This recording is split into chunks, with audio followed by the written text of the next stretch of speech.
ओम शांति। आज प्रजापिता ईश्वरीय विश्वविद्यालय के चौथे दिन की भट्टी अर्थात चौथे दिन के कोर्स में हम बाबा के बच्चे इस ज्ञान में सृष्टि रूपी उल्टा अद्भुत वृक्ष और उसके बीज रूप परमात्मा के विषय में ज्ञान प्राप्त करेंगे। उससे पहले हम रोज की तरह मुरली के मुख्य पॉइंट पहले सुनेंगे। आज मुरली पर हम मनन चिंतन करेंगे। 22/10/2022 के ईश्वरीय महावाक्य हैं। आज शांति के सागर सुख करता दुख हरता बेहद के बाप ने साकार मुरली के मधुर महावाक्यों में कहा, मीठे बच्चे, अभी तुम्हें दिव्य दृष्टि मिली है।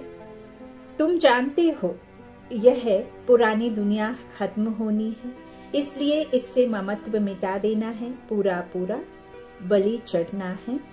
मन बुद्धि से संपूर्णतः समर्पित बाप को कर देना है। जीवन का बचा एक एक पल श्वासों श्वास परमात्मा के नाम कर देना है। इस पुरानी दुनिया से ममत्व मिटा लेना है, क्योंकि यह खत्म होने को है। प्रश्न है मुरली का, जो अविनाशी बाप पर पूरा बलि चढ़े हुए बच्चे हैं, उनकी निशानी क्या होगी? उत्तर में बाबा ने कहा, वह अपना पैसा आदि फालतू खर्च नहीं करेंगे। भक्ति मार्ग में दीपावली आदि पर कितना बारूद जलाते हैं, अल्पकाल की खुशी मनाते हैं। तुम जानते हो यह सब waste of time, waste of money, waste of energy है। यहाँ तुम्हें ऐसी खुशियाँ नहीं मनानी है, क्योंकि तुम तो वनवास में हो। तुम्हें इन कांटों की दुनिया से फूलों की दुनिया में जाना है। गीत है, तुम्हें पाके हमने जहाँ पा लिया। ओम शांति। मीठे मीठे बच्चों ने गीत का अर्थ समझा। अब तुम बच्चों ने बाप को पाया है। तुमको बाप मदद देते हैं 5 विकारों को जीतने की, अर्थात माया पर जीत पहन जगत जीत बनने की। जगत सारी दुनिया को कहा जाता है। बच्चे जानते हैं हम जगत के मालिक बनने वाले हैं। मालिक कब बनेंगे? जब रावण राज्य पूरा हो जाएगा। रावण को वर्ष वर्ष जलाते हैं, क्योंकि संगम युग पर बाप आकर आत्मा का दीवा जगाए सतयुग का मालिक बनाते हैं। दशहरे के बाद दीपावली के दिन मनुष्य बहुत अच्छे अच्छे कपड़े पहनते हैं। अब बाबा के भाषण में आप अच्छे अच्छे कपड़े किसको कहेंगे? जरा मनन चिंतन तो करिए। इस शरीर रूपी कपड़े को, ये तो पुरानी जूती है, अब ये पतित तन है। अब हमें कौन सा कपड़ा पहनना है?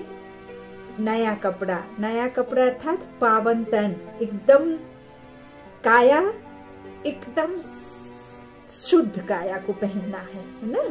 तो अच्छे अच्छे कपड़े पहनते हैं ना दिवाली में। और असली दिवाली किसे कहेंगे? जब आत्मा का दीवा जल करके हम कहाँ जाएंगे? सुख की दुनिया में, है ना? वहाँ ये दीप आदि जलाते नहीं है। आत्म ज्योत का जो दिया रहता है ना, उसमें फुल ज्ञान घृत बाबा ने अभी संगम पर डाला। अब संगम में हमने अपने ज्ञान घृत से आत्मा में जो भी करना था, जो भी गुण रखने थे, पूरे भरपूर कर लिया। अपने आप को 16 कला संपूर्ण बना लिया।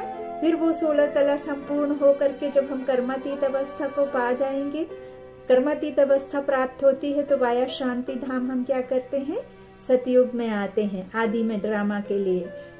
तो हमारा जब आत्मा का पूरी तरह से दीवा जगाए, सतयुग का मालिक परमात्मा बनाते हैं। तो बाबा कहते हैं, अभी तो दिवाली में देखो नए नए कपड़े पहनते हैं, अक्सर करके लक्ष्मी नारायण, राधे कृष्ण और देवियों के मंदिर में जाते हैं, परंतु देवियों को और लक्ष्मी नारायण को जानते नहीं हैं। यदि देखिए सिर्फ और सिर्फ मंदिर में जाकर के लक्ष्मी के सामने पूजा पाठ करने से, लक्ष्मी नारायण के मंदिर में जाकर के पूजा पाठ करके ही यदि धन मिलता होता, तो जो 24 घंटे मंदिर के बाहर बैठे होते हैं वही सबसे ज्यादा धनवान होते, है ना? लेकिन यह तो असत्य है। सत्य तो असल में अभी हमें परमात्मा बता रहे हैं कि जब तुम अच्छी रीति पढ़ोगे, जितना जास्ती पुरुषार्थ करोगे, जितना बाप समान आप समान बनोगे, उतना ही आपको वहां मर्तबा ऊंचा मिलेगा। तो लक्ष्मी नारायण कौन है, राधे कृष्ण कौन है, जाते हैं लेकिन कुछ भी नहीं जानते है ना, उनकी बायोग्राफी नहीं जानते कि उनको ऐसा किसने बनाया। बाबा कहते हैं देवियां हैं शिव शक्तियां, ब्राह्मणियां। देवियों के हाथ में अस्त्र शस्त्र दिखाते हैं, वास्तव में देवियों के हाथ में कोई अस्त्र शस्त्र नहीं है। कोई कैसे भला 24 घंटे अपने एक फिंगर पे चक्र, एक में शंख, एक में गदा, एक में कलश, एक में धन गिराते रहेगा, 4 भुजाएं रहेंगी, एक में त्रिशूल, एक में कुछ, एक में पैरों के नीचे भी कुछ ऐसे रखे रहेंगे। कैसे संभव है? आपको कोई कहे 24 घंटे आप बाइक में बैठे रहो, ना उतरो ना कुछ करो, तो आपको संभव है बैठना? नहीं है। ऐसे ही बाबा यहाँ हमें यथार्थ नॉलेज दे रहे हैं कि जो भी दिखाते हैं अस्त्र शस्त्र, वो है असल में ऐसा हाथ में कोई भी नहीं है, वे तो गुप्त हैं। जो बाबा ने अभी सब अस्त्र शस्त्र ब्राह्मणों को जो दिए हैं ना, तो बाबा कहते वो गुप्त हैं।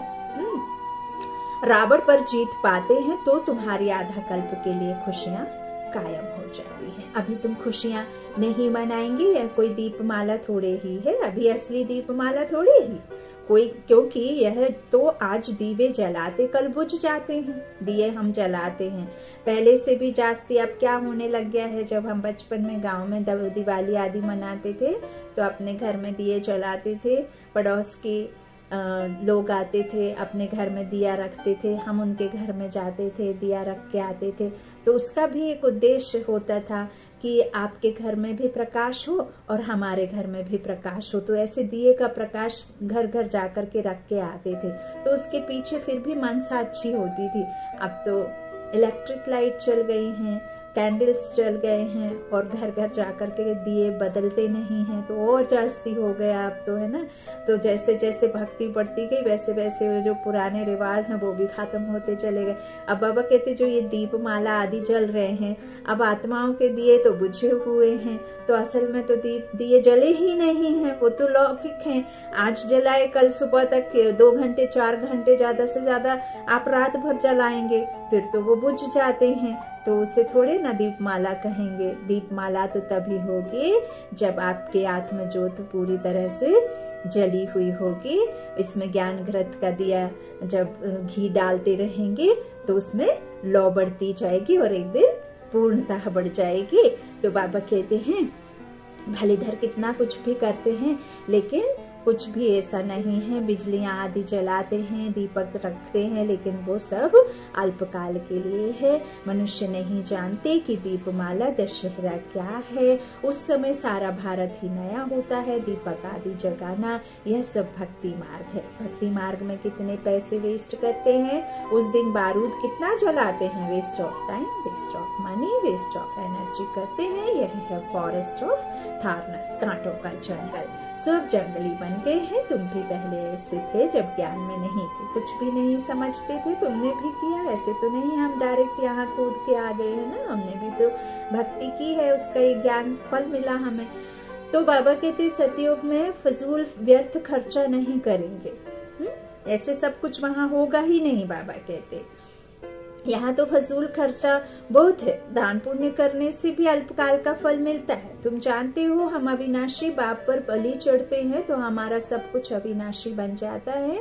जो भी हम परमात्मा के नाम करते, परमात्मा तो यूं कुछ भी नहीं लेता, वो तो अभोक्ता है। खाना पीना धन दौलत से उनको कुछ लेना देना नहीं, बस मन बुद्धि से समर्पित हुए वो बांध के ले जाते नहीं है, फिर भी हमें पूरा ट्रांसफर हो जाता है। बैग बैगेज जो भी आप पैक करके बाबा को देते हैं, जैसे हमें फ्लाइट में आगे जाकर के डेस्टिनेशन पर मिल जाते हैं ना, और जो संस्कार है वो आत्मा साथ ले जाएगी। बाकी जो आपके बैग बैगेज जो भी एक्स्ट्रा मनी धन पैसा है, सब कुछ परमात्मा के धनी के नाम कर देंगे तो वो धन सफल हो जाएगा, नहीं तो धूल में दबे रहेगा, कोई चोर डाकू खाएंगे, है ना। तो इस तरह से बाप समझाते हैं कि मुझे समर्पित कर दोगे तो मैं क्या करूंगा, 21 जन्मों के लिए तुम्हें ट्रांसफर कर दूंगा। मैं तो लेता नहीं हूँ, लेकिन ऐसा नहीं कि तेरा कह दिया और फिर मन में मेरा मेरा चलने लगे, ऐसा भी नहीं है ना। तो बाबा कहते हैं इस तरह से सब कुछ अविनाशी बन जाता है। ट्रांसफर कर दूंगा, पुराना शरीर छोड़ नया ले लेते हैं, है ना। तुम बच्चों ने मोहजीत राजा की कथा तो सुनी है ना। यह कहानी सतयुग के लिए नहीं है, क्योंकि वहाँ अकाले मृत्यु नहीं होता है। यह सिर्फ मिसाल देने के लिए कहानी बनाई है कि उस समय सब नष्ट महा मोहजीत रहते हैं। शरीर सहित पुरानी दुनिया से ममत्व मिटाना है, क्योंकि तुम नई दुनिया में जा रहे हो। पुरानी दुनिया के साथ किसका ममत्व होता है क्या? आपका नया घर बनता है तो आप पुराने घर को याद करते हो क्या? नए को ही याद करते हैं, जिसमें जो टूटा फूटा है उसको थोड़ी याद करेंगे। तो इसको बेहद का संन्यास कहा जाता है। सिर्फ बाबा यह नहीं कहते कि देह से ममत्व मिटाओ, परंतु जो भी इन आँखों से देखते हो सबको भूलो, क्योंकि अब दिव्य दृष्टि मिली है। समझ का तीसरा नेत्र ज्ञान चक्षु, जिसके द्वारा हम चारों युगों का, तीनों कालों का दर्शन करते हैं और हम अपने 84 का चक्र लगाते स्व का दर्शन करते हैं।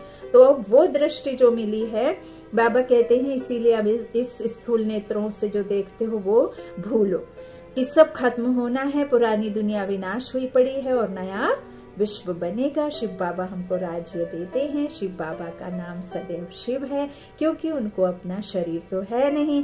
ब्रह्मा विष्णु शंकर को भी अपना शरीर है। वह ऊपर अमरनाथ अमर बनाने की कथा सुनाते हैं, अमर लोक में ले जाने के लिए। तुम बच्चे अभी फूल बन रहे हो। कांटों को फूल बनाने में मेहनत तो लगती है।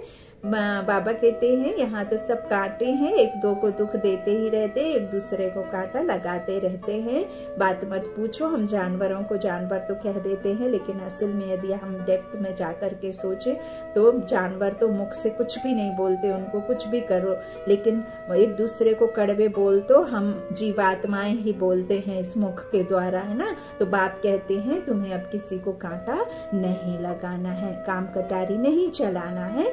यह काम की हिंसा आदि मध्य अंत दुख देती है। वैसे तो किसको मारो तो जान से खत्म हो जाते हैं, यहाँ तो जन्म जन्मांतर दुखी होते रहते हैं। बाप कहते अभी तुम्हें काम कटारी नहीं चलाना है। अभी तुम दशहरा मना रहे हो, फिर दीपावली हो जाती है। सतयुग में दीपावली नहीं मनाएंगे। जो भी भक्ति का है वहाँ वो कुछ भी नहीं होता। ना तो वहाँ जाकर के बैठ लक्ष्मी की पूजा करते हैं, ना तो मंदिरों में जाते। बाबा कहते हैं यहाँ सब कुछ करते हैं, लेकिन बायोग्राफी देवताओं की जानते नहीं है कि किसने देवताओं को बनाया, किसने उनको ये सब सिखाया और अब कौन वापस उनको बना रहा है, कुछ भी नहीं जानते। तुम बच्चे जानते हो, तुम बच्चे हो रूप बसंत। बाप कहते हैं मैंने भी शरीर धारण किया है, परंतु धारण करने का तरीका मेरा अलग है। मैं कुख वंशावली नहीं हूँ, मैं अवतरित होता हूँ।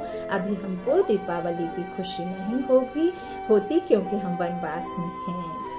हम पियर घर से ससुराल घर जाते हैं। बाबा ने कहला भेजा था 108 चत्ती वाला कपड़ा पहनो तो देह अभिमान टूट जाए। इस समय तुम कांटों की दुनिया से फूलों की दुनिया में जा रहे हो। कहते हैं पढ़ेंगे लिखेंगे होंगे नवाब, और घूमेंगे फिरेंगे तो होंगे बर्बाद। बाप कहते हैं मैं तुमको नर से नारायण बनाता हूँ तो पुरुषार्थ ऊंच करना है। जब मैं पढ़ाता हूँ तो क्यों बद खराब करते हो?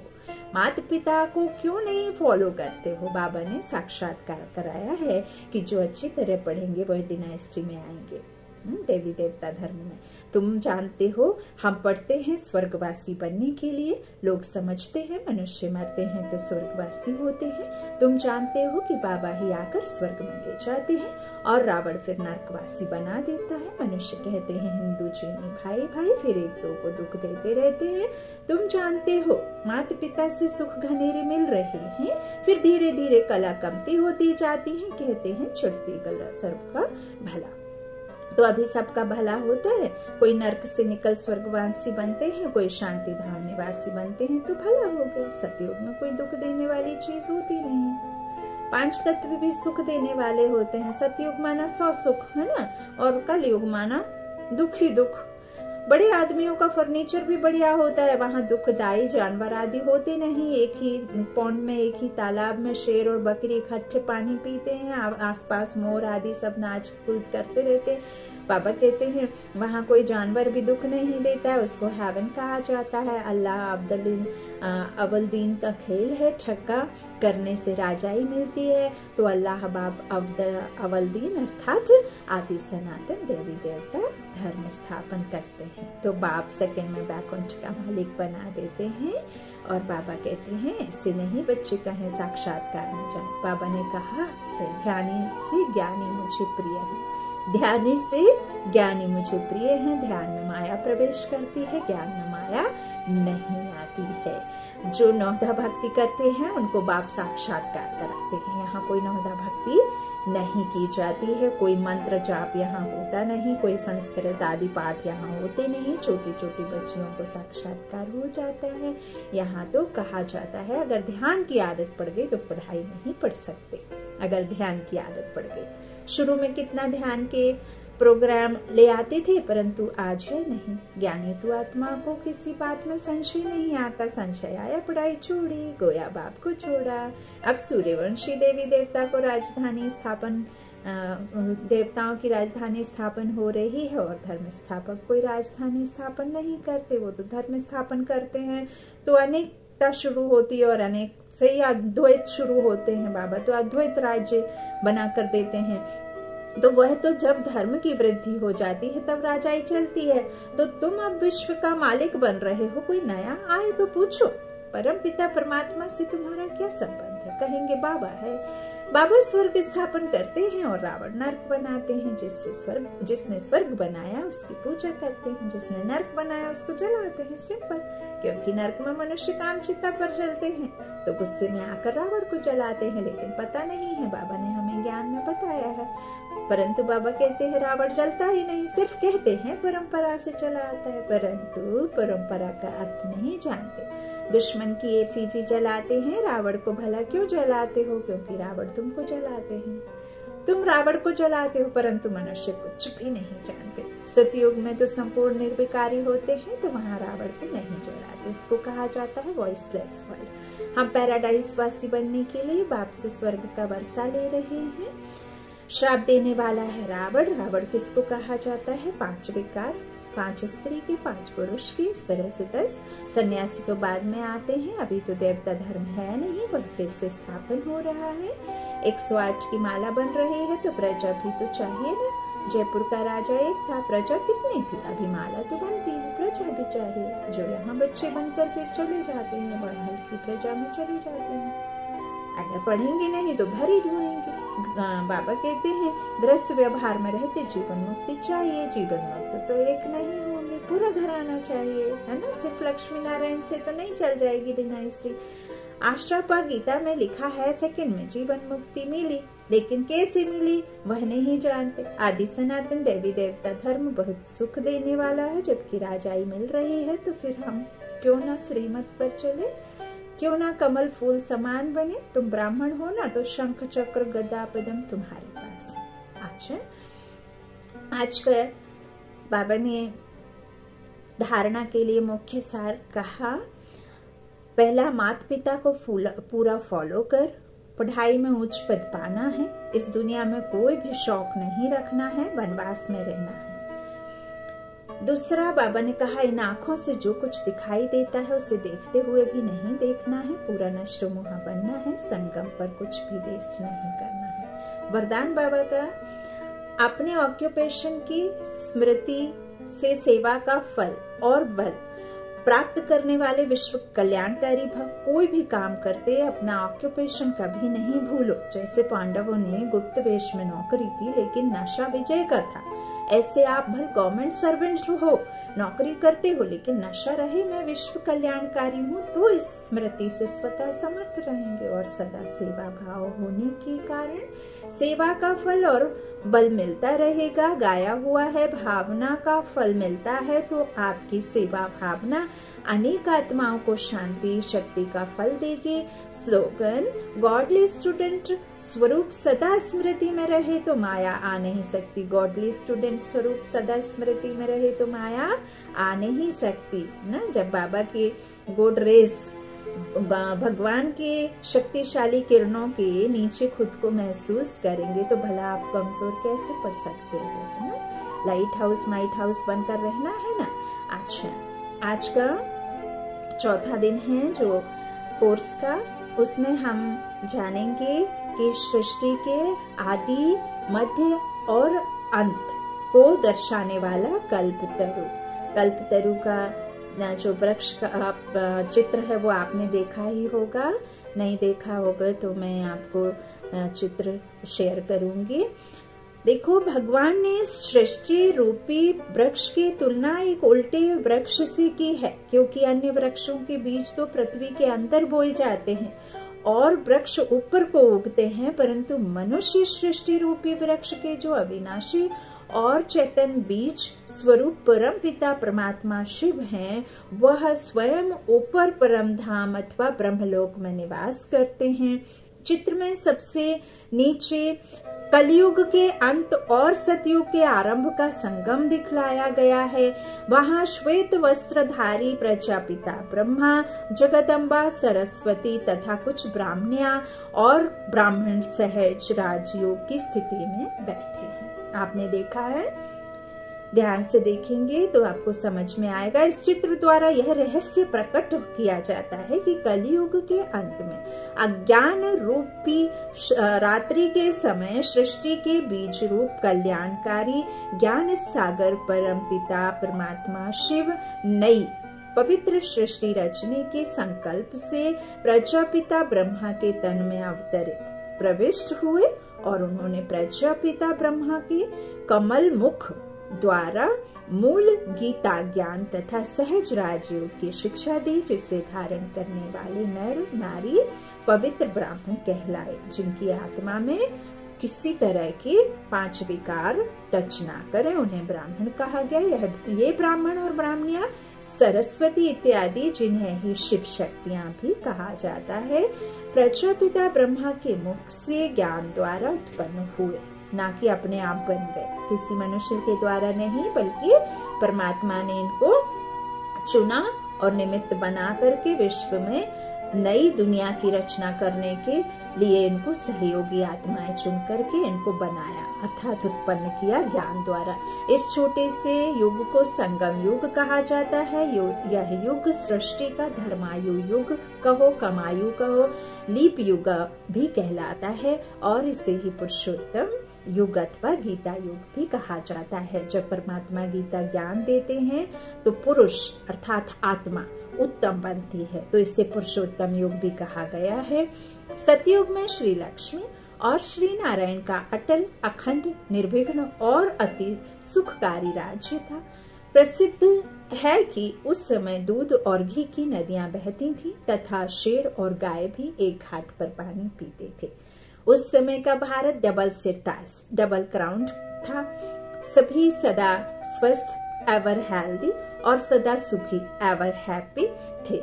इसीलिए लिखते हैं ना, बर्थडे आदि विश करने के टाइम जब लौकिक में किसी का बर्थडे होता है तो कहते हैं ना हम कि सुखी रहो, स्वस्थ रहो, खुश रहो, है ना। तो यह सब बातें बाबा यहाँ देखिए बता रहे हैं कि हमारा असल में सुख की दुनिया है क्या। तो उस समय काम, क्रोध आदि विकारों की लड़ाई अथवा हिंसा तथा शांति एवं दुखों का नाम निशान भी नहीं था। जहाँ निर्विकारी होते हैं वहाँ कोई विकारी होता ही नहीं, भक्ति की कोई सामग्री नहीं होती। उस समय के भारत को स्वर्ग, बैकुंठ, वहिष्ठ, सुखधाम अथवा हेवनली अवार्ड कहा है। उस समय सभी जीवन मुक्त और पूज्य थे और उनकी औसत आयु 150 वर्ष थी। उस युग के लोगों को देवता वर्ण कहा जाता है। पूज्य विश्व महारानी श्री लक्ष्मी तथा पूज्य विश्व महाराजन श्री नारायण के सूर्यवंश में कुल 8 सूर्यवंशी महारानी तथा महाराजा हुए, जिन्होंने की 1250 वर्षों तक चक्रवर्ती राज्य किया। 1250 के बाद त्रेता युग में श्री सीता और श्री राम चंद्रवंशी 14 कला, 2 कला कम होने से 14 कला में आए, गुणवान और संपूर्ण निर्विकारी थे, वहां भी श्रेष्ठ थे। उनके राज्य की भी भारत में बहुत महिमा है। सतयुग और त्रेता युग का आदि सनातन देवी देवता धर्म वंश ही इस मनुष्य सृष्टि रूपी वृक्ष का तना, पहले क्या निकलता है, तना निकलता है ना, तो ये तना है। कौन सा? सतयुग और त्रेता। किसका तना है? मनुष्य सृष्टि रूपी वृक्ष का तना और मूल है, जिससे ही बाद में अनेक धर्म रूपी शाखाएं निकली। द्वापर में देह अभिमान तथा काम, क्रोध आदि विकारों का प्रादुर्भाव हुआ। दैवी स्वभाव का स्थान आसुरी स्वभाव ने लेना शुरू किया। सृष्टि में दुख और अशांति का भी राज्य शुरू हुआ। उनसे बचने के लिए मनुष्य ने पूजा तथा भक्ति भी शुरू की। ऋषि लोग शास्त्रों की रचना करने लगे, यज्ञ तप आदि की शुरुआत हुई। आप चित्रों में देखेंगे, बहुत अच्छे से आप समझ पाएंगे। कलयुग में लोग परमात्मा शिव की तथा देवताओं की पूजा के अतिरिक्त सूर्य की, पीपल के वृक्ष की, अग्नि की तथा अनन्याय जड़ तत्वों की पूजा करने लगे और बिल्कुल देह अभिमानी, विकारी और पतित बन गए। भूत पूजा जिसे कहा गया, उनका आहार, व्यवहार, दृष्टि, वृत्ति, मन, वचन और कर्म तमोगुणी और विकाराधीन हो गए। सारे मनुष्य ऐसे ही हो गए। कलयुग के अंत में सभी मनुष्य तमो प्रधान और आसुरी लक्षणों वाले होते हैं, इसीलिए फिर आसुरी संप्रदाय कहा जाता है। अतः सतयुग और त्रेता की सतोगुणी देवी सृष्टि स्वर्ग बैकुंठ और उसकी तुलना में द्वापर तथा कलयुग की सृष्टि ही नरक है। प्रभु मिलन का गुप्त युग, पुरुषोत्तम संगम युग। प्रभु मिलन का गुप्त युग जो है वह भारत में आदि सनातन धर्म के लोग जैसे अन्य त्योहारों, पर्वों इत्यादि को बड़ी श्रद्धा से मानते हैं, वैसे ही पुरुषोत्तम मास को भी मानते हैं। नहाना, ये सब करना। इस मास में लोग तीर्थ यात्रा का विशेष महात्म मानते हैं और बहुत दान पुण्य भी करते हैं तथा आध्यात्मिक ज्ञान की चर्चा में भी काफी समय देते हैं। वे प्रातः अमृत वेले ही गंगा स्नान करने में बहुत पुण्य समझते हैं। वास्तव में पुरुषोत्तम शब्द परमपिता परमात्मा का ही वाचक है, जैसे आत्मा को पुरुष भी कहा जाता है और शरीर को प्रकृति, क्योंकि ये प्रकृति 5 तत्व से बनी है, इसीलिए शरीर को प्रकृति नाम दिया है और पुरुष उत्तम कहा गया है आत्मा को। और उत्तम से अब जब तमो प्रधान बनता है ना, तो क्या कलयुगी हो जाता है। वैसे ही परमात्मा के लिए परम पुरुष अथवा पुरुषोत्तम शब्द का प्रयोग होता है, क्योंकि वह सभी पुरुषों अर्थात आत्माओं से ज्ञान, शांति, पवित्रता और शक्ति में उत्तम है। तो पुरुषोत्तम मास कलयुग के अंत और सतयुग के आरंभ के संगम का युग की याद दिलाता है, क्योंकि इस युग में पुरुषोत्तम परम पिता परमात्मा का अवतरण होता है, जो हम सब को उत्तम बनाने वाला है ना। तो सतयुग के आरंभ से लेकर कलयुग के अंत तक तो मनुष्य आत्माओं का जन्म पुनर्जन्म होता ही रहता है, परंतु कलयुग के अंत में सतयुग और सत धर्म की तथा उत्तम मर्यादा की पुनः स्थापना करने के लिए पुरुषोत्तम परमात्मा को आना पड़ता है। इस संगम युग में परमात्मा परमपिता मनुष्य आत्माओं को ज्ञान और सहज राजयोग सिखाकर वापस परम धाम अथवा ब्रह्मलोक में ले जाते हैं और अन्य मनुष्य आत्माओं को सृष्टि के महाविनाश के द्वारा अशरीरी करके मुक्ति धाम ले जाते हैं। इस प्रकार सभी मनुष्य आत्माएं शिवपुरी अथवा विष्णुपुरी की अव्यक्ति एवं आध्यात्मिक यात्रा करती हैं और ज्ञान चर्चा अथवा ज्ञान गंगा में स्नान करके पावन बनती हैं। परंतु आज लोग इन रहस्यों को ना जानने के कारण गंगा नदी में स्नान करते हैं और शिव तथा विष्णु की स्थूल यादगारों की यात्रा करते हैं। वास्तव में पुरुषोत्तम मास में जिस दान का महत्व है वह दान 5 विकारों का दान है। काम, क्रोध, मोह, लोभ, अहंकार का दान, द्वेष, घृणा का दान। परम पिता परमात्मा जब पुरुषोत्तम युग में अवतरित होते हैं तो मनुष्य आत्माओं को बुराइयों अथवा विकारों का दान देने की शिक्षा देते हैं। इस प्रकार वे काम, क्रोधादि विकारों को त्याग कर मर्यादा वाले बन जाते हैं और उसके बाद सतयुग देवयुग का आरंभ हो जाता है। आज यदि इन रहस्यों को जानकर मनुष्य विकारों का दान दे, ज्ञान गंगा में नित्य स्नान करे और योग द्वारा देह से न्यारा होकर सच्ची आध्यात्मिक यात्रा करें तो विश्व में पुनः सुख, शांति, संपन्न राम राज्य अर्थात स्वर्ग की स्थापना हो जाएगी और नर तथा नारी नरक से निकल स्वर्ग में पहुंच जाएंगे। चित्र में भी इसी रहस्य को प्रदर्शित किया गया है। यहाँ संगम युग में श्वेत वस्त्रधारी प्रजापिता ब्रह्मा, जगदम्बा सरस्वती तथा कुछ एक मुखवंशी ब्राह्मणों और ब्राह्मणियों को परम पिता परमात्मा शिव से योग लगाते दिखाया गया है। इस राजयोग द्वारा ही मन का मैल धुलता है, पिछले विकर्म दग्ध होते हैं ज्ञान अग्नि में और संस्कार सतो प्रधान बनते हैं, आत्मा में सद्गुण आते हैं। अतः नीचे की ओर नरक के व्यक्ति ज्ञान एवं योग अग्नि प्रज्वलित करके काम क्रोध लोभ मोह अहंकार को इस सूक्ष्म अग्नि में स्वाहा करते दिखाए गए हैं। इसी के फलस्वरूप वे नर से श्री नारायण और नारी से श्री लक्ष्मी बनकर अर्थात मनुष्य से देवता पद का अधिकार पाकर सुख धाम बैकुंठ अथवा स्वर्ग में पवित्र एवं संपूर्ण सुख शांति संपन्न स्वराज्य की अधिकारी बने हैं। मालूम रहे कि वर्तमान समय यह संगम युग ही चल रहा है। अब यह कलयुगी सृष्टि नरक अर्थात दुख धाम है। अब निकट भविष्य में सतयुग आने वाला है, जबकि यही सृष्टि सुख धाम होगी। अतः अब हमें पवित्र एवं योगी बनना चाहिए। अच्छा, मनुष्य के 84 जन्मों की अद्भुत कहानी। मनुष्य आत्मा सारे कल्प में अधिक से अधिक कुल 84 जन्म लेती है। वह 84 लाख योनियों में पुनर्जन्म नहीं लेती। मनुष्य आत्माओं के 84 जन्मों के चक्र को ही यहाँ 84 सीढ़ियों के रूप में चित्रित किया गया है। सीढ़ी का चित्र देखिएगा। चूंकि प्रजापिता ब्रह्मा और जगदम्बा सरस्वती मनुष्य समाज के आदि पिता और आदि माता हैं, इसलिए उनके 84 जन्मों का संक्षिप्त उल्लेख करने से अन्य मनुष्य आत्माओं का भी उनके अंतर्गत आ जाएगा।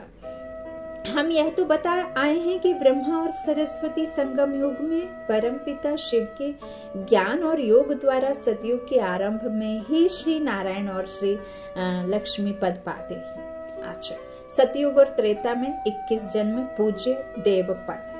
अब चित्र में दिखलाया गया है कि सतयुग के 1250 वर्षों में श्री लक्ष्मी श्री नारायण 100% सुख शांति संपन्न 8 जन्म लेते हैं। इसलिए भारत में 8 की संख्या शुभ मानी गई है और 9 रत्न एक स्वयं परमात्मा का तो 9 मानी गई है 8 की गिनती। और कई लोग केवल 8 मणकों की माला सिमरते हैं तथा अष्ट देवियों का देवताओं का पूजन भी करते हैं। पूज्य स्थिति वाले इन 8 नारायणी जन्मों को यहाँ 8 सीढ़ियों के रूप में चित्रित किया गया है। फिर त्रेता युग के 1250 वर्षों में वे 14 कला संपूर्ण सीता और रामचंद्र के वंश में पूज्य रानी राजा अथवा उच्च प्रजा के रूप में कुल 12 या 13 जन्म लेते हैं। इस प्रकार सतयुग और त्रेता के कुल 2500 वर्ष में वे संपूर्ण पवित्रता सुख शांति और स्वस्थ संपन्न 21 देवी जन्म लेते हैं। इसलिए ही प्रसिद्ध है कि ज्ञान द्वारा मनुष्य के 21 जन्म अथवा 21 पीढ़ियां सुधर जाती हैं। राम का नाम सिमरने से, वह भी राम कौन, निराकार शिव परम पिता परमात्मा, तो उनका नाम सिमरने से, उनके गुणों को अपने में धारण करने से, उनके बताए मार्ग पर चलने से, श्रीमत पर चलने से 21 जन्म के लिए सुधर जाते हैं अथवा मनुष्य 21 पीढ़ियों के लिए तर जाता है। द्वापर और कलयुग में कुल 63 जन्म जीवन बंध, फिर सुख की प्रारब्ध समाप्त होने के बाद वे द्वापर युग के आरंभ में पुजारी स्थिति को प्राप्त होते हैं। जो पूज्य होते हैं वही मंदिरों में पुजारी बन पूजा करते हैं और खुद के जड़ चित्रों की। तो सबसे पहले तो निराकार परम पिता परमात्मा शिव के हीरे की प्रतिमा बनाकर अनन्य भावना से उसकी पूजा करते हैं, क्योंकि शिवालय पहले इसीलिए क्योंकि शिव ने ही हमको वैसा बनाया होता है। तो यहाँ चित्र में उन्हें एक पुजारी राजा के रूप में शिव पूजा करते दिखाया है। धीरे धीरे वे सूक्ष्म देवताओं अर्थात विष्णु तथा शंकर की पूजा शुरू करते हैं और बाद में अज्ञानता तथा आत्मविस्मृति के कारण वे अपने ही पहले वाले श्री नारायण तथा श्री लक्ष्मी रूप की भी पूजा शुरू कर देते हैं। धीरे धीरे कलाएं कम होती जाती हैं, उतरते जाते हैं। इसलिए कहावत प्रसिद्ध है कि जो स्वयं कभी पूज्य थे, बाद में वे अपने आप के ही पुजारी बन गए।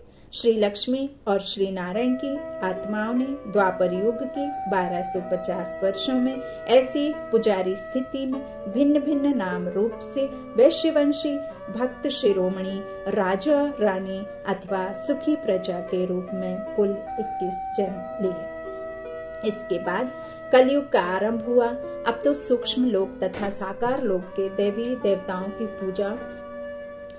इसलिए कहावत प्रसिद्ध है कि जो स्वयं कभी पूज्य थे, बाद में वे अपने आप ही के पुजारी बन गए। श्री लक्ष्मी और श्री नारायण की आत्माओं ने द्वापर युग के 1250 वर्षों में ऐसी पुजारी स्थिति में भिन्न भिन्न नाम रूप से वैश्यवंशी भक्त शिरोमणि राजा रानी अथवा सुखी प्रजा के रूप में कुल 21 जन्म लिए।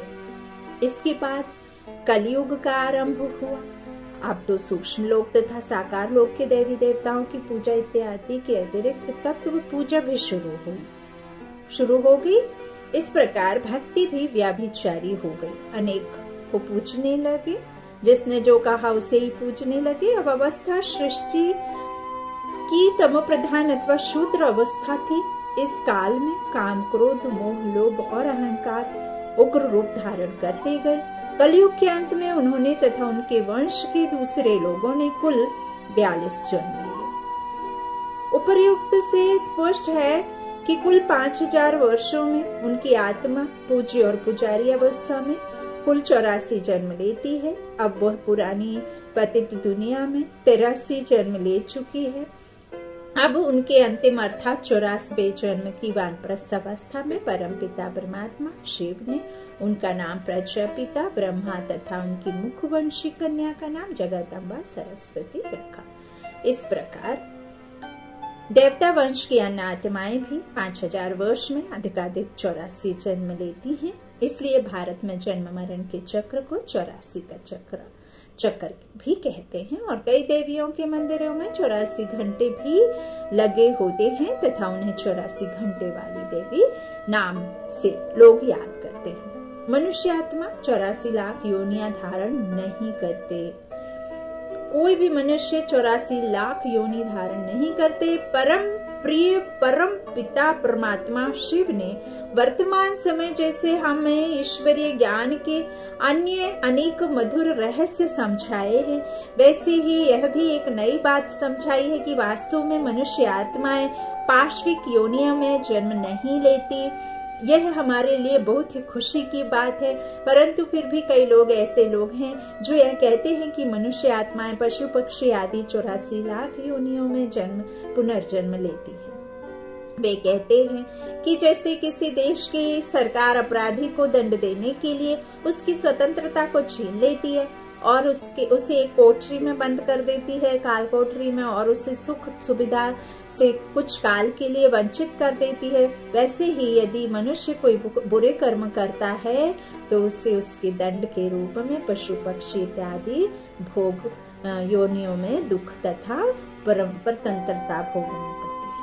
परंतु अब परम प्रिय परम पिता परमात्मा शिव ने समझाया है कि मनुष्य आत्माएं अपने बुरे कर्मों का दंड मनुष्य योनि में ही भोगती हैं। इसीलिए कहते हैं स्वर्ग यहाँ नरक यहाँ। तो परमात्मा कहते हैं कि मनुष्य बुरे गुण कर्म स्वभाव के कारण पशु से भी अधिक बुरा तो बन ही जाता है और पशु पक्षी से अधिक दुखी भी होता है। शरीर के द्वारा आत्मा बहुत कष्ट भोगती है, परंतु वह पशु पक्षी इत्यादि योनियों में जन्म नहीं लेता। यह तो हम देखते या सुनते भी हैं कि मनुष्य गूंगे, अंधे, बहरे, लंगड़े, कोढ़ी, चिररोगी तथा कंकाल होते हैं। यह भी हम देखते हैं कि कई पशु भी मनुष्यों से अधिक स्वतंत्र तथा सुखी होते हैं। उन्हें डबल रोटी और मक्खन खिलाया जाता है, सोफे पर सुलाया जाता है, मोटर कार में यात्रा कराई जाती है और बहुत ही प्यार तथा प्रेम से पाला जाता है। परंतु ऐसे कितने ही मनुष्य संसार में हैं जो भूखे और अर्धनग्न जीवन व्यतीत करते हैं, और जब वे पैसा या 2 पैसे मांगने के लिए मनुष्यों के आगे हाथ फैलाते हैं तो अन्य मनुष्य उन्हें अपमानित करते हैं, भूखे गरीब कह के उनका अपमान करते हैं।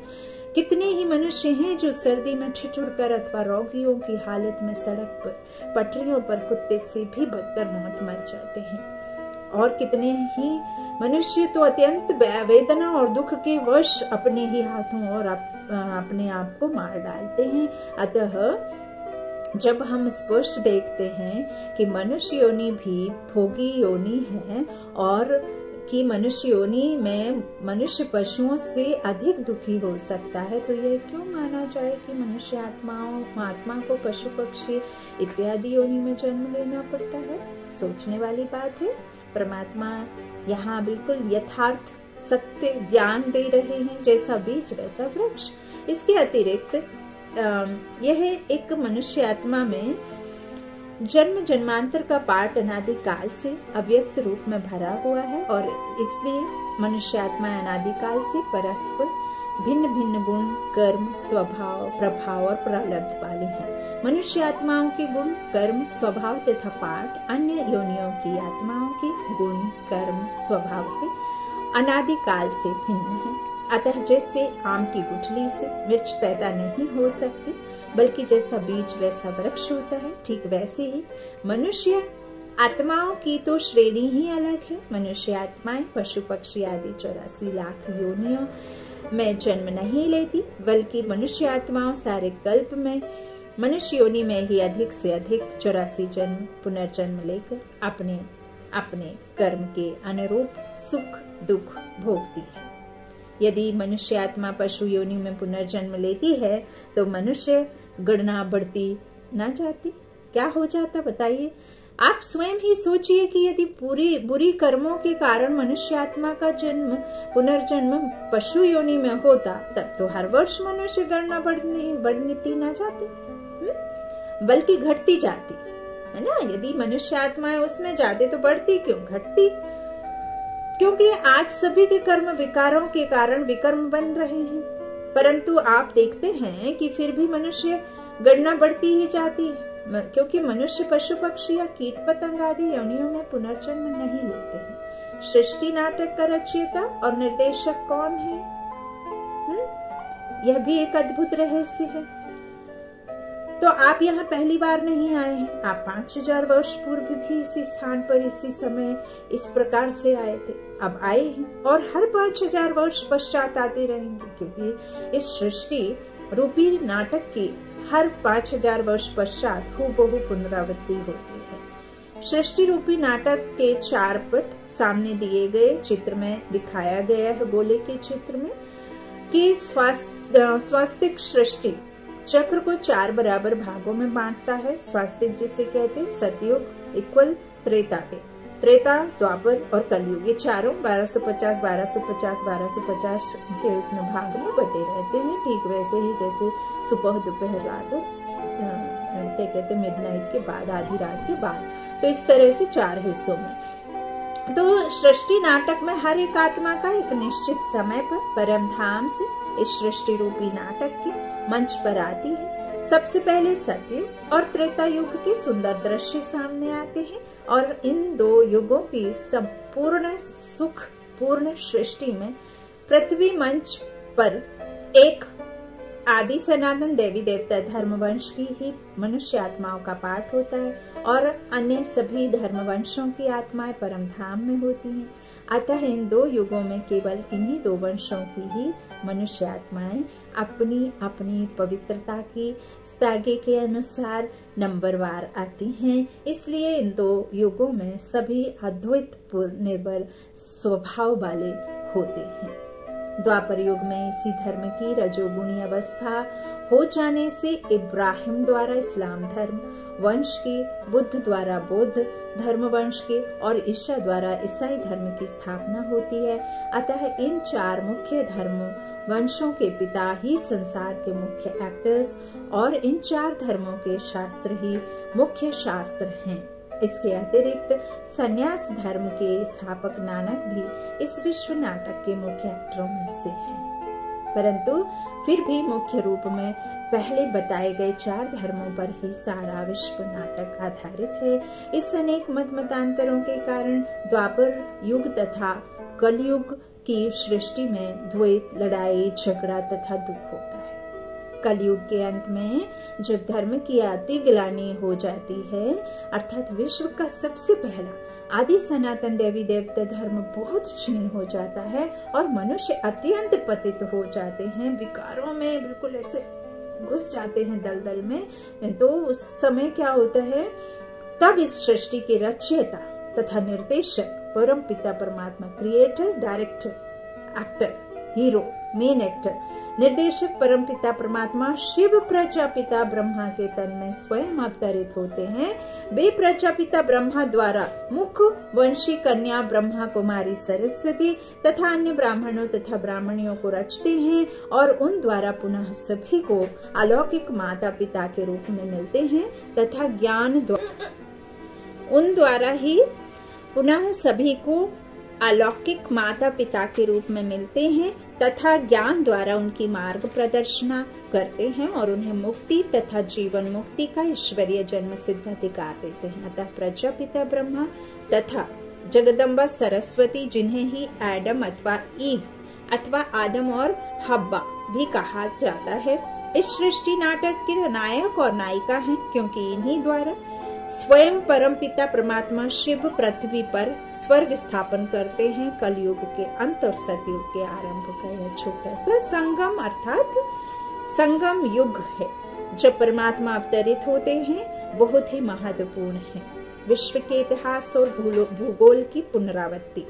चित्र में यह भी दिखाया गया है कि कलयुग के अंत में परमपिता परमात्मा शिव जब महादेव शंकर के द्वारा सृष्टि का महाविनाश करते हैं, तब लगभग सभी आत्मा रूपी एक्टर्स अपने प्यारे देश अर्थात मुक्ति धाम को वापस लौट जाते हैं और फिर सतयुग के आरंभ से आदि सनातन देवी देवता धर्म की मुख्य मनुष्य आत्माएं इस सृष्टि मंच पर आना शुरू कर देती हैं। फिर 2500 वर्ष के बाद द्वापर युग के प्रारंभ से इब्राहिम के इस्लाम घराने की आत्माएं, फिर बौद्ध धर्म वंश की आत्माएं, फिर ईसाई धर्म वंश की आत्माएं अपने अपने समय पर सृष्टि मंच पर फिर आकर अपना अपना अनादि निश्चित पाठ बजाते हैं और अपनी स्वर्णिम, रजत, ताम्र और लोह चारों अवस्थाओं को पार करती हैं। इस प्रकार यह अनादि निश्चित सृष्टि नाटक अनादि काल से हर 5000 वर्ष के बाद हूबहू पुनरावृत्त वापस शुरू होता है, जो कभी खत्म ना होने वाला नाटक चलता ही रहता है और ऐसे ही होता रहता है। अच्छा, आज यह प्रजापिता ईश्वरी विश्वविद्यालय का जो कोर्स का 4th डे, जिसे बाबा ने भट्टी का नाम दिया है, वह 4था दिन था। अब कल आपके सामने 5वें दिन के साथ में फिर वापस हाजिर होंगे। ओम शांति। शुक्रिया आप सभी भाई बहनों के स्नेह का, प्यार का। ओम शांति। Good night.